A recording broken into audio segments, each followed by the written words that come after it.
Most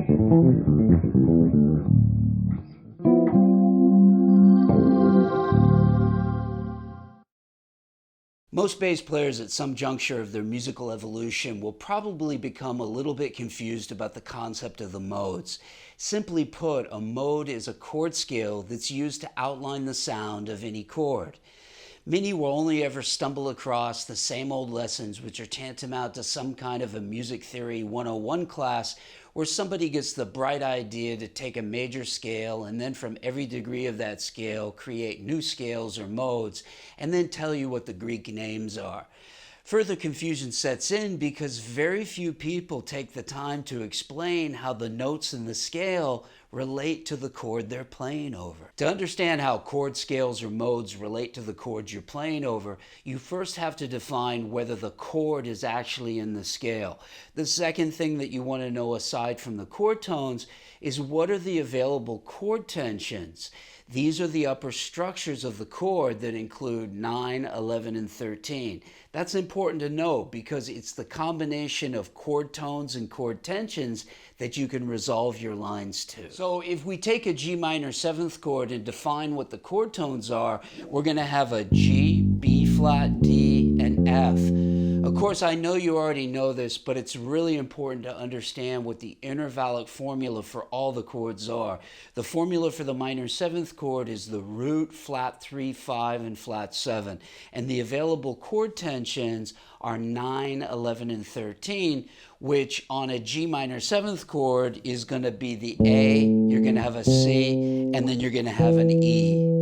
Now, if we arrange these notes into a scale where the notes progress in a series of whole steps and half steps, we end up with the Dorian mode, which has the root, the 2nd or the 9, the flat 3, the 4 or the 11, the 5, the 6 or the 13, and the flat 7.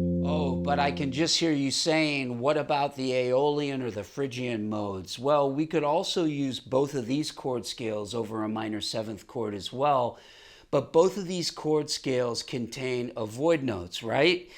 If you know what these avoid notes are, then I want you to list them in the comments section below. So because of that, today we're just going to focus on the Dorian mode. What I want you to do right now is check out how I'm playing over this G minor 7th vamp. When we come back, what I'm going to do is pull something out of what I played in this improvisation and turn it into an exercise so that you can familiarize yourself with how to practice the Dorian mode. Now stay with me.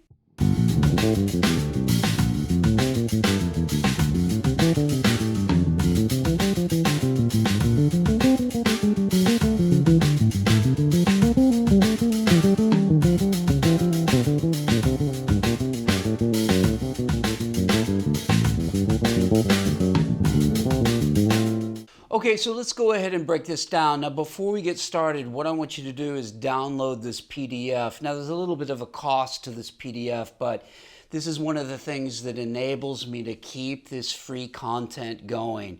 So if you want to download this right now, just click on the link here. And I assure you this is a very informative PDF and it's going to be worth it because you're going to really be able to get into this lesson and follow along with it and then have something tangible that you'll have that you can practice. Okay, so with all that out of the way, let's go ahead and get into defining this concept. Now, the concept we're talking about today is what I played right in the very beginning of this improvisation, which is where I was ascending up the arpeggios and then playing back down the scales. This is very cool. This is going to enable you to take chord scales and really have some nice ideas to add to your vocabulary instead of just playing scales up and down all day long.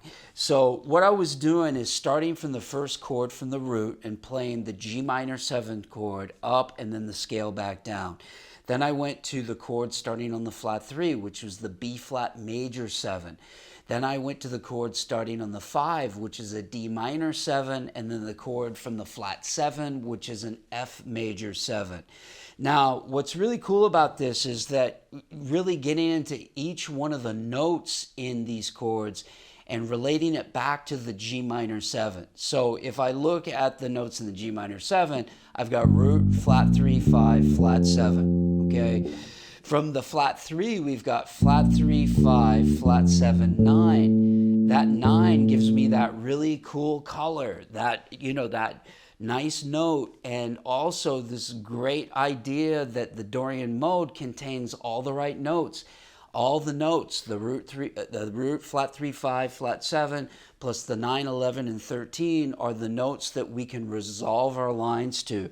Then from the 5, I've got the 5, flat 7, the 9, and then I've got the 11. And then from the flat 7, I have flat 7, 9, 11, and then 13. So this is very, very cool. Again, the idea that why do so many players gravitate towards Dorian as a scale to play over minor 7th is because all the notes work. My teacher, Gary Dial, told me a story of once he spoke to Phil Woods, the great jazz sax player, who said whenever he sees a minor 7th chord, he plays Dorian. That's coming from one of the greatest jazz players in the world. So it's something to hang on to, and there's a reason for that. A lot of people do it because they say, yeah, it sounds nice, I'm like digging the sound, but they don't realize that all those notes they can hang on and it sounds good. So that's the difference between that and picking up something like the Phrygian mode where the flat 2 and the flat 6 are avoid notes.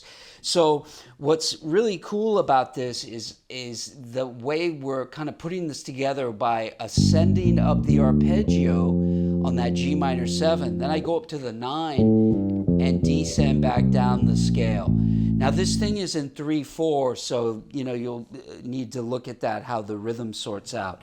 And then from the flat 3, I've got the B flat major 7, and then I go up to the 11. Then that places me a whole step below the root of the D minor 7. And then I go up to the 13. And again, just playing down the scale. That sets me up a half step below the F major 7. And then from there, I'm going up to the G and playing back down the scale. Now notice that when I get here, that's playing the Dorian mode descending. So I'm going all the way back down then. And this gives me this sort of, cool length of my fretboard to where I'm employing all these ideas, and they're all super musical. So putting that together again, I've got this.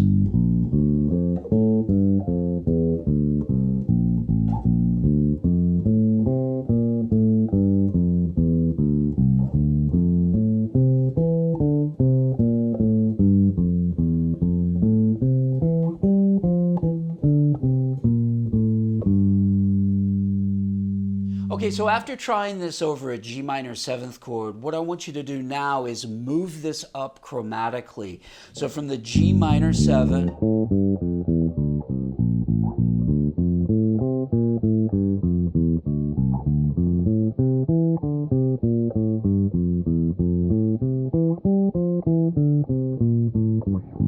next chord's A flat minor 7.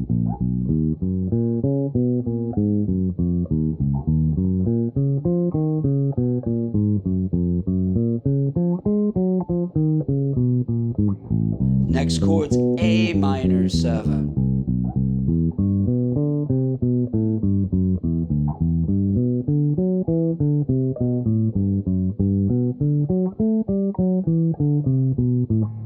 Then you go to B flat and then move up chromatically from there.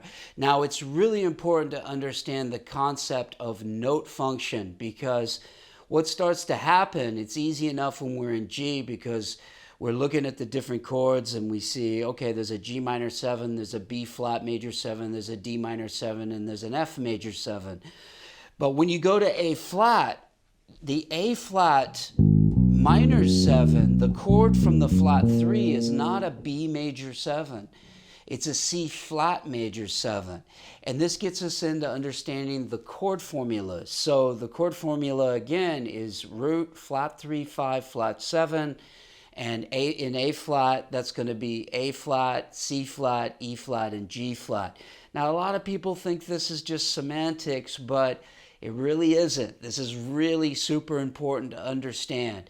The shapes are important too, but it's really only 1/3 of what you're working on with something like this, because I need to know the name of the notes that I'm playing, and I also need to know the name of the note functions. And then I also, in this case, need to know the name of the chords from the root, the flat 3, 5, and the flat 7, and I need to really relate all that back to the chord off of the root, which is that minor 7th chord. So you can see there's a lot going on. If you don't really know what's under your fingers, you'll really be limited to how you can apply this. Now, if you're at all shaky about your chord tone knowledge and understanding chord tones, then you got to get my book, Chord Tone Sudoku.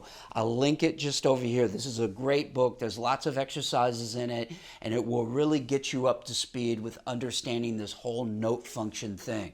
Okay, so what I want you to do is try this approach out. And as I said earlier, the study and understanding of how chords relate to their chord scales or modes will go a long way to gaining a better understanding of the inner complexities of music. So get to work. If you're interested in becoming a better improvising bass player and learning great musical content from arpeggios to grooves, then subscribe to my channel now. If you like this video today, then be sure to support my channel by giving it a big thumbs up. And if you really like this video, then please check out my books, my membership website, and my Skype lessons. Until next time, practice smart, work hard, and play creatively.